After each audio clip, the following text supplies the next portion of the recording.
आज का जो टॉपिक है, जो आज की हमारी कहानी है, वो आपके लिए हिस्ट्री के मायने से भी इम्पोर्टेंट होने वाली है।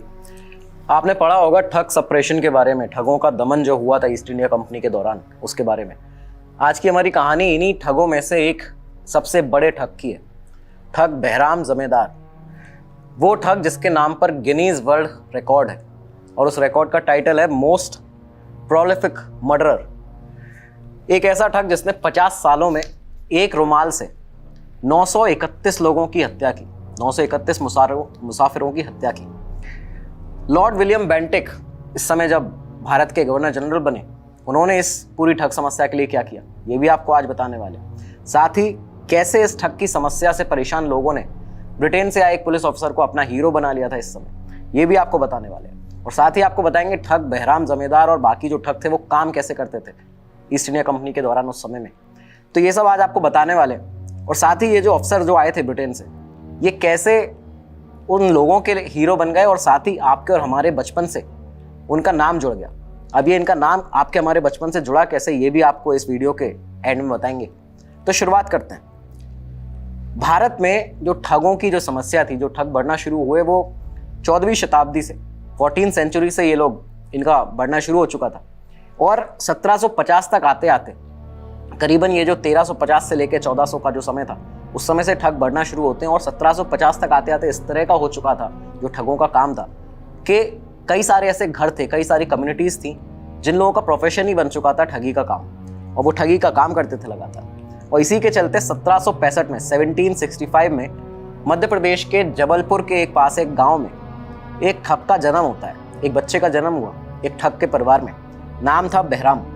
अब ये जो बहराम था, ये बचपन में जो बच्चा था, जब ये बहुत ही शांत स्वभाव का लड़का था। घर वालों का जो काम था वो ठगी का ही काम था, उनका काम ही यही था कि वो मुसाफिरों से ठगी करते थे। 10 साल की उम्र तक ये बहुत ही शांत बच्चा रहा, लेकिन 10 साल की उम्र में, करीबन 1775 में, ठग बहराम को एक दूसरा बड़ा ठग मिलता है और ये उसके साथ में, ये जो बच्चा था 10 साल का, ये उसके साथ में हो लेता है। अब जब यहाँ से इसको एक ठग मिलता है, ये अपना काम शुरू करता है। और करीब इसके बाद 1790 में, जब इसकी उम्र 25 साल की थी, इसने खुद से ठगी करना शुरू कर दिया लोगों के साथ, अपना ग्रुप बना के, अलग से अपना ग्रुप बना के इस पूरे जबलपुर वाले इस पूरे रीजन में, मध्य प्रदेश में, इसने ठगी का काम करना शुरू किया। अब ये यहाँ से एक्टिवली जब काम करना शुरू कर देता है, तो इनका काम था कि दिल्ली से जबलपुर का जो ये रूट हुआ करता था उस समय, सन 1790 की बात कर रहा हूँ, उस समय जो दिल्ली से जबलपुर का जो रूट हुआ करता था, इसके बीच में कई सारे इन्होंने ऐसे पॉइंट्स बना रखे थे जहाँ पे ये लोग जो मुसाफिर होते थे उनके साथ में लूट करते थे, और उसके बाद सिर्फ लूट नहीं, उन्हें मार भी देते थे। ये वो दौर था जब लोग जो मुसाफिर थे वो अकेले नहीं निकलते थे, ये लोग काफिलों में सफर करते थे। कई सारे मुसाफिर एक साथ एकजुट होकर ग्रुप में चला करते थे। 1790 ये जो रूट था, इस रूट से लोगों के गायब होने की खबरें आती रही, लगातार आने लगी थी खबरें कि दिल्ली से ग्वालियर वाला जो ये जो रूट है, भोपाल जाने वाला, इस पे लोग गायब होने लगे थे। अब कई सालों तक ये लोग मिलते भी नहीं थे। ये सब जो चीज़ें चलती हैं, तो इस रूट के बारे में आपको बता दें, इस रूट के बीच में ग्वालियर, बीना, कटनी और भोपाल, ये जो जगह थी, ये इनके मेन पॉइंट हुआ करते थे इन ठगों के, जहाँ पे ये लोग अटैक करते थे लोगों के ऊपर। और ये जो रास्ता है दोस्तों, दिल्ली से भोपाल तक का, इसके बीच में पहले आगरा पड़ता है दिल्ली से, उसके बाद ग्वालियर आता है, फिर विदिशा, बीना, और ऐसे होते हुए ये रास्ता पूरा जबलपुर तक जाता है। तो ये अलग अलग रीजन्स में भी बटा हुआ है। आज के टाइम पे अगर देखा जाए तो चंबल रीजन आता है इसके बीच में, इस पूरे रूट पे। उसके बाद मालवा रीजन आता है मध्य प्रदेश का, और कई सारी स्टेट्स भी चेंज होती हैं लगातार। अगर आप देखें दिल्ली से ग्वालियर जाते ही, तो दिल्ली से ग्वालियर के बीच में आपका दिल्ली, उसके बाद में आपका ये जो हरियाणा, राजस्थान और उत्तर प्रदेश, फिर मध्य प्रदेश, तो ये ऐसे 5 स्टेट्स भी बीच में इसमें चेंज हो जाती हैं, आ जाती हैं। काफ़ी बड़ा इलाका था और काफ़ी बड़ा एरिया है फैला हुआ। हाईली एक्टिव बताया जाता है उस समय मुसाफिरों के ट्रैवल के लिए। कई सारे मुसाफिर इसी रूट से ट्रैवल करते थे, अलग अलग स्टेट्स के भी मुसाफिर इसी रूट से निकलते थे। हज़ारों लोग अब यहाँ पर गायब होने लगे अचानक से, और ये अंग्रेज़ों के लिए भी उस समय एक बहुत बड़ा सवाल बन चुका था कि आखिर ये लोग जा कहाँ रहे। तो अब यहाँ पर ठग बहराम ने अपना काम करना शुरू कर दिया था, और साल 1800 आते आते उसके खुद के गिरोह में, उसके ठग के खुद के गिरोह में 200 लोग हो चुके थे, 200 ठग, और वो इनका सरदार था। अब यहाँ पर ये जो ठग होते थे, इनकी खुद की अपनी मान्यताएं होती थी, इनकी अपने खुद के रीति रिवाज होते थे, कायदे कानून नियम होते थे। ये जो ठगों के ग्रुप होते थे, इनमें बताया जाता है कि दोनों धर्मों के, हिंदू मुसलमान दोनों धर्मों के लोग होते थे। और ये लोग सबके सब जो थे ये माँ काली के डिवोटी खुद को मानते थे, ये खुद को माँ काली का भक्त मानते थे। और बताया जाता है कि जब काम पर निकलते थे तो चाहे हिंदू या मुसलमान सभी जयकारा लगा के निकलते थे। साथ ही ये जो काम पे जाना होता था इनका, ये इसको जिताई पर जाना कहते थे। इसको इन्होंने शब्द जो दिया था वो था जिताई पर जाना। तो जिताई पर जाते समय पे जयकारा लगाते थे, उसके बाद जिताई से आने के बाद में, काम पूरा होने के बाद में, मुसाफिरों की से लूट करने के और हत्या करने के बाद में, उसके बाद में ये लोग पूजा पाठ करते थे। तो ये सब चीज़ें यहाँ पे बताई जाती। माना जाता है कि जो ठग थे वो ये मानते थे कि उनके ऊपर कुदाल देवी का आशीर्वाद है और जिसके चलते वो ये काम बखूबी कर पाते हैं। और साथ ही इनके यहाँ पे कुछ बहुत स्ट्रिक्ट नियम होते थे। उनमें से 3 नियम ऐसे थे। जो पहला नियम जिसमें से था कि ये काम करते हुए खून नहीं निकलना चाहिए, मतलब ये जो मुसाफिरों की ये जो मारते हैं मुसाफिरों, इसमें खून नहीं निकलना चाहिए। तो इसके लिए ये लोग एक अलग तरीका अपनाते थे, वो हम आपको आगे बताने वाले हैं। पहला नियम ये था कि खून नहीं गिरना चाहिए नीचे। दूसरा नियम ये था कि बच्चों और महिलाओं के ऊपर कोई अत्याचार नहीं होगा, उन्हें नहीं मारा जाएगा। और तीसरा नियम ये था कि जब तक उम्मीद ना हो सामने मुसाफिर से माल मिलने की या उसके पास से कुछ बरामद हो सकता है, कुछ महत्वपूर्ण चीज़ मिल सकती है, तब तक उस पर हमला नहीं किया जाएगा, उसको मारा नहीं जाएगा। तो ये 3 इस तरह के नियम थे। साथ ही इन ठगों की उस समय पे एक सीक्रेट लैंग्वेज हुआ करती जिसमें बात करते थे। इस लैंग्वेज का नाम था रामसे। रामसी नाम की इस लैंग्वेज से ये लोग बात करते थे एक दूसरे से। अब ये अपना काम कैसे करते थे ये समझिए। ये जो ठग थे ये 3 ग्रुप्स में बट जाते थे। ये अपने जो 3 अलग अलग दस्ते बना रखे थे इन लोगों ने। एक दस्ता जो था वो सबसे पीछे चलता था, एक बीच में चलता था और एक सबसे आगे चलता था। अब ये जो तीनों दस्ते थे इनको कनेक्शन में रखने के लिए 3-4 ऐसे लोग होते थे इस गिरोह के, जो टोलियों में अलग अलग निकल के कनेक्ट रखने का काम करते थे सारे ग्रुप्स को। आगे जाके पीछे जाके बताने का काम करते थे कि क्या चल रहा है, किस ग्रुप में, किस दस्ते में क्या चल रहा है। तो इसी के चलते ये लोग इस तरह से यहाँ पे काम करते थे। अब ये सारे जो ठग थे ये एक तरह के बहरूपिया तरह के लोग हुआ करते थे। नाचना गाना इनको आता था। इसके बाद में ये लोग किसी भी धर्म के हिसाब से किसी भी मुसाफिरों की टोली को देखकर उसके अकॉर्डिंग अपना भेष बदल लेते थे। हिंदुओं की टोली आ रही है तो हिंदू बन जाते थे, मुस्लिम आ रहे हैं तो मुस्लिम बन जाते थे। इन लोगों को मुस्लिम हिंदू रीति रिवाज भी पता होते थे सारे। कभी ये लोग तीर्थयात्री बन जाते थे, कभी ये लोग शव यात्रा निकालने वाले बन जाते थे। तो इस तरह से ये लोग काम करते थे अपना भेष बदल कर। अब ठगों का जो सरदार होता था इनमें, वो एक तरह से बहुत ही ज़्यादा पढ़ा लिखा इंसान दिखता था। मतलब वो सिर्फ दिखने में होता था ऐसा कि जो पढ़ा लिखा इंसान दिखे, और वो मेन लीड करता था पूरे इनके गैंग को। बहराम जो था, जो ठग बहराम था, वो अपने 200 ठगों के ग्रोह का लीडर था, वो सरदार था। वो भी बहुत ज़्यादा पढ़ा लिखा सा इस तरह से दिखता था, सामने से देख के कोई समझ नहीं सकता था कि ये कोई ठग है। तो अब ये लोग ऐसे काम करते थे कि इन्होंने अपने काम जो थे वो बांट रखे थे। पहला काम था कि ये लोग शिकार को पहचानते थे। जब कोई मुसाफिरों की टोली आ रही होती थी इस रास्ते पे, दिल्ली से भोपाल, दिल्ली से जबलपुर वाले, तो यहाँ पे ये उसको पहले टोली को पहचानते थे, किस मुसाफिरों की टोली को निशाना बनाना है। इसके बाद में 3 ग्रुप्स में बढ़ जाते हैं जो आपको बताया। एक ग्रुप उसके पीछे चलता था ठगों का, एक ग्रुप साथ में हो लेता था इन मुसाफिरों के, और एक जो ग्रुप होता था वो आगे, सबसे आगे चलता था। अब आगे वाले ग्रुप का ये काम था कि एक पॉइंट पर आके उन्हें वहाँ पे कबर खोदनी होती थी। वो वहाँ पे बहुत बड़ा एक गड्ढा करते थे, और ये कबर जो खोदी जाती थी वो इस तरह से होता था कि ये जो बीच में जो कनेक्शन में रखते थे इन पूरे तीनों ग्रुपों को, ठगों के जो 3-4 लोग, वो जाके बता देते थे कि कितने मुसाफिरों के लिए कबर खोदनी है। तो वो आगे वाला जो दस्ता था ठगों का वो ऐसे काम करता था। पीछे वाला जो दस्ता होता था वो ये देखता था कि कोई खतरा तो नहीं है, कोई कहीं से आ तो नहीं रहा है। और इसी के साथ जो बीच वाला जो दस्ता होता था वो ठगों के साथ में लगातार चलता रहता था। इस बीच मुसाफिरों के साथ जो ठगों का दस्ता चलता था बीच में, उसमें एक एक करके लोग बढ़ते जाते थे। जो ठगों की संख्या थी वो बढ़ती जाती थी तादाद, और ये एक दूसरे से ऐसा दिखाते थे कि एक दूसरे को जैसे जानते नहीं है। बाकी मुसाफिरों को भी यही लगता था कि एक दूसरे को जानते नहीं है, सब लोग साथ में मुसाफिर हैं, आगे चलते चले जा रहे हैं, रास्ता कट जाएगा। तो ये सब चीज़ें लगातार ऐसे चलती हैं। अब होता क्या था इसमें कि जब इन लोगों को कन्फर्म हो जाता था एक समय पर आके कि अब जाके अटैक करना है, तो ये लोग कुछ अलग अलग इन्होंने नाम डिसाइड कर रखे थे। कुछ ऐसे नाम थे जो ये लोग बार बार दोहराते थे उस ग्रुप में जो बीच में चलता था। और इसके बाद में जो सरदार होता था उसकी झिरनी का वेट किया जाता था। झिरनी का मतलब होता है, ये लोग जो झिरनी का मतलब यहाँ पे है उसके इशारे का, उसके आदेश का वेट किया जाता था। और ये झिरनी जो थी वो इस तरह से ये लोग कहते थे उसको, जो इन्होंने टर्म्स बना रखे थे कि सुरती खा लो, पान खा लो, हुक्का पिला दो।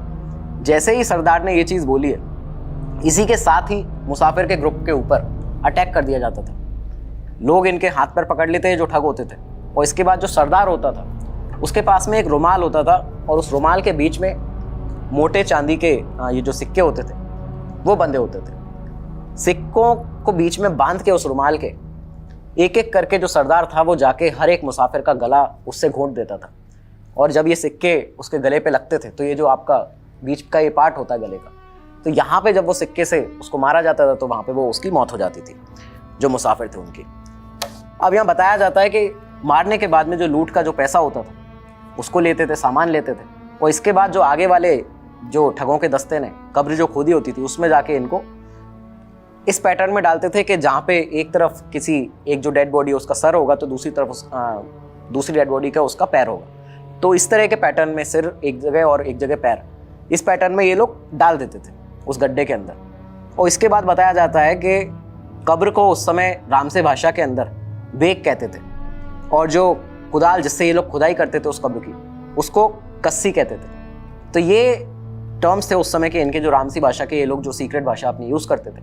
अब जब ये लोग इनको डाल देते थे उस कब्र के अंदर तो उसके बाद में उसी कब्र के साइड में बैठ के वहाँ पे गुड़ भी खाया करते थे। तो ये एक पूरा प्रोसेस था जिससे ये जो ठग बहराम था और ये जो बाकी ठग थे उस समय ये काम करते थे। तो इस तरह से ये जो ठग थे ये अपना काम करते थे।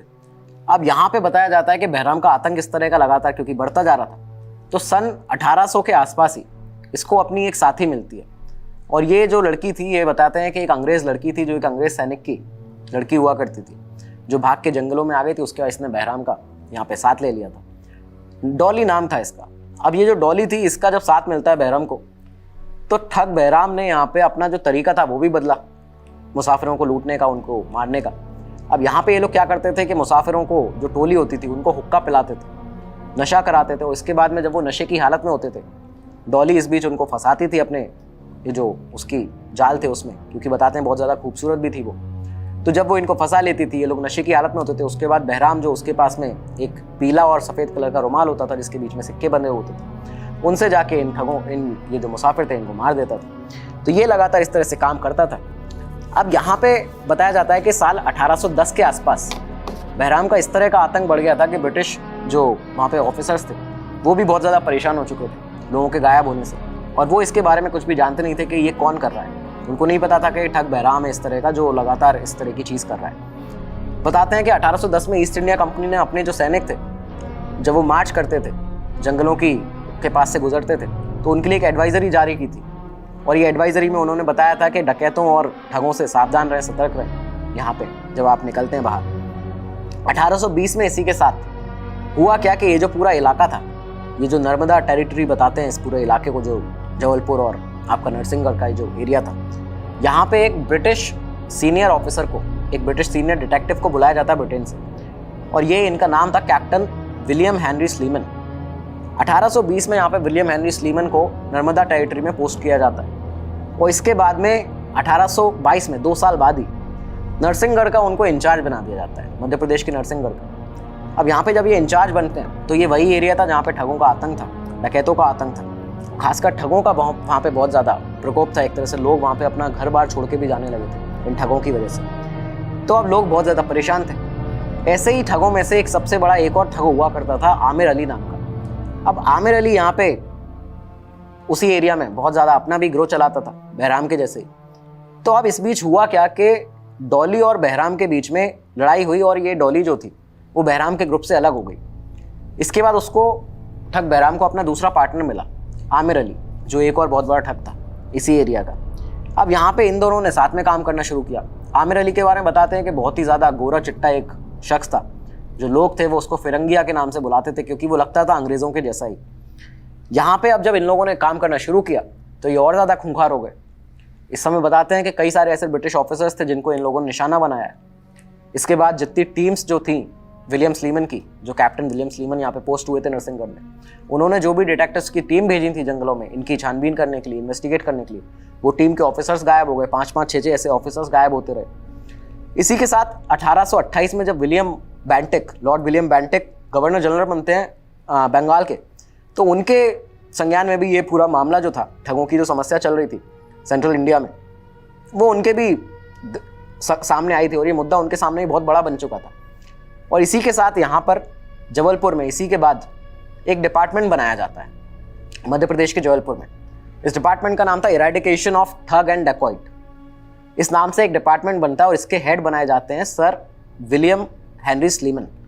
अब जब यहाँ पे इनको कैप्टन स्लीमन को इसका हेड बनाया गया तो इन्होंने कई सारे इसके लिए उपाय किए। इन्हें बोला गया था कि आपको ये जो पूरी समस्या इससे निपटारा करना है, इसको ख़त्म करना है, ठगों की समस्या को। तो इन्होंने सबसे पहले क्या किया कि ये सोचा कि ये जो दिल्ली से ग्वालियर और ग्वालियर से जबलपुर का जो रूट है, इसके साइड के जंगल काटे जाएं, ये जो एरिया है इसके जंगल को थोड़ा कम किया जाए, जिससे इन लोगों के जो ठगों के जो छुपने का ठिकाना है वो ख़त्म हो जाएगा। लेकिन ये मुमकिन नहीं था उस तरह से, और ना ही उस तरह से ये जो कटाई थी जंगलों की वो हो पाई उस समय।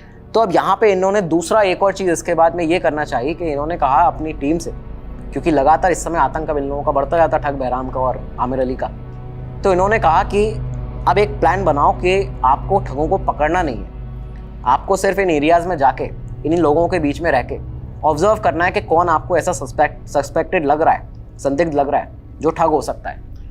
तो ऐसा ही इन ऑफिसर्स ने किया, इनकी टीम के ये लोग गए वहाँ पे जाके जब इन्होंने देखा तो इसी के बीच में करीबन 1834 में इन्हीं चीज़ों के चलते हुए जब लॉर्ड विलियम बेंटिक जो थे वो गवर्नर जनरल बनते हैं भारत के, तो उस टाइम पे उन्होंने क्योंकि खुली छूट दे दी थी कैप्टन विलियम स्लीमन को, तो वहाँ पे ये हुआ कि इन्होंने जब खुली छूट दी लॉर्ड विलियम बेंटिक ने और साथ ही में फोर्सेस भी दे दी थी, तो इन लोगों ने 1834 में ही ये जो ठग हुआ करता था आमिर अली, जो बैरम के साथ में जो काम करता था, इसको पकड़ा।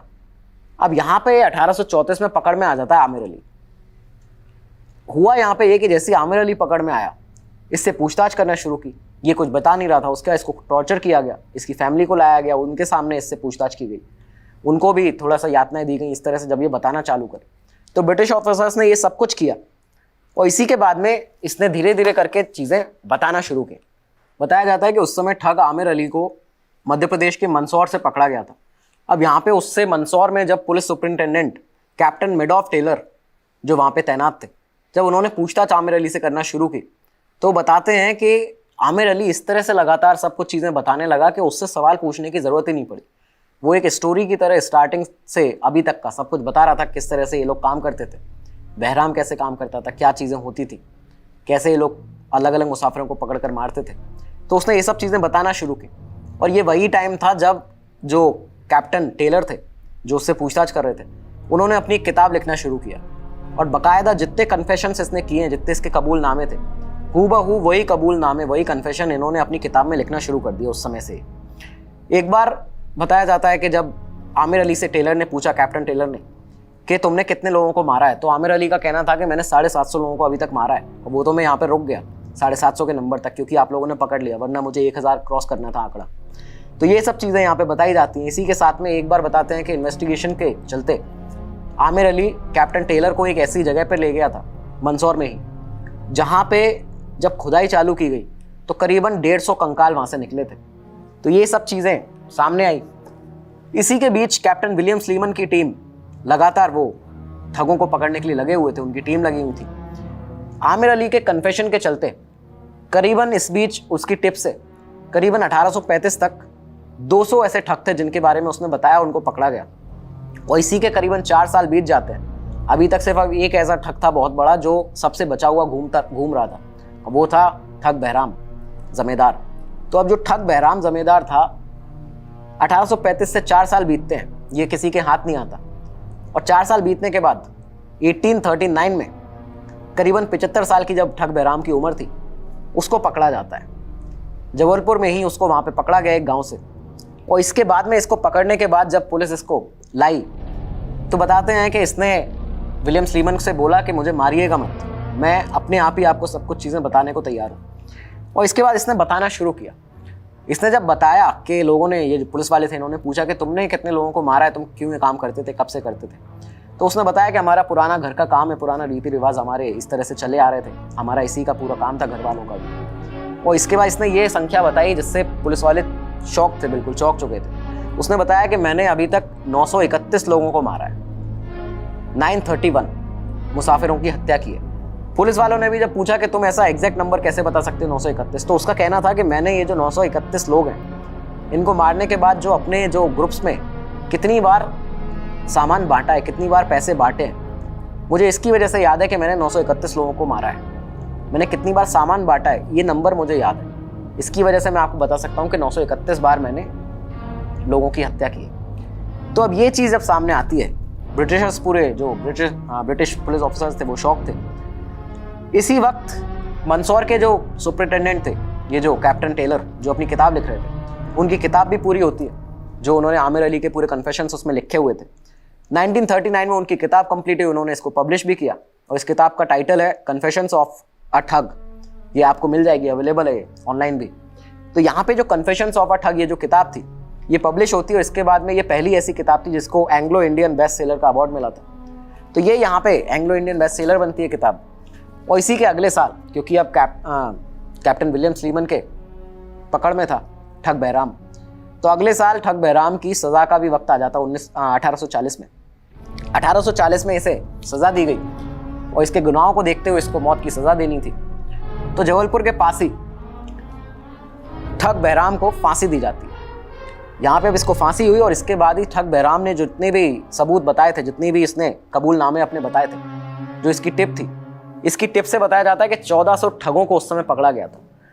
1400 ठग यहाँ से पकड़े गए और साथ ही ये जो ठगों से निपटने वाला ये जो डिपार्टमेंट बनाया गया था खास तौर पर इस समस्या को खत्म करने के लिए, इसके जनरल सुपरिटेंडेंट कैप्टन रेनॉल्ड्स ने अपनी एक पूरा ब्यौरा पेश किया था सरकार के सामने, जिसमें उन्होंने बताया था कि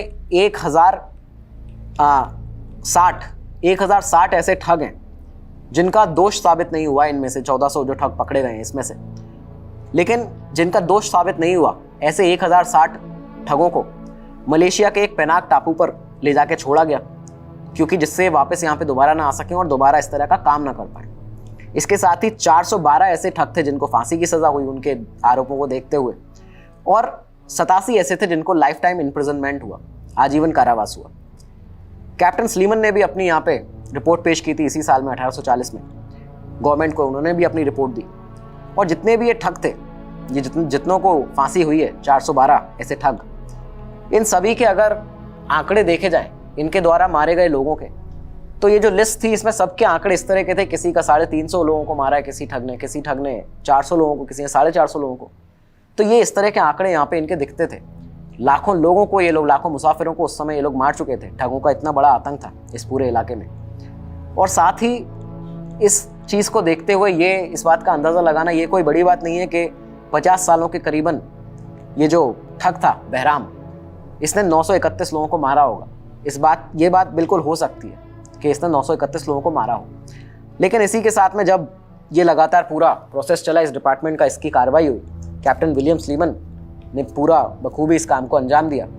इसी के चलते करीबन जो 50 साल से चल रही सेंट्रल इंडिया और नॉर्थ इंडिया में ये जो ठगों की समस्या थी, आतंक था, ठग बहराम का जो आतंक था, 50 सालों का आतंक खत्म होता है।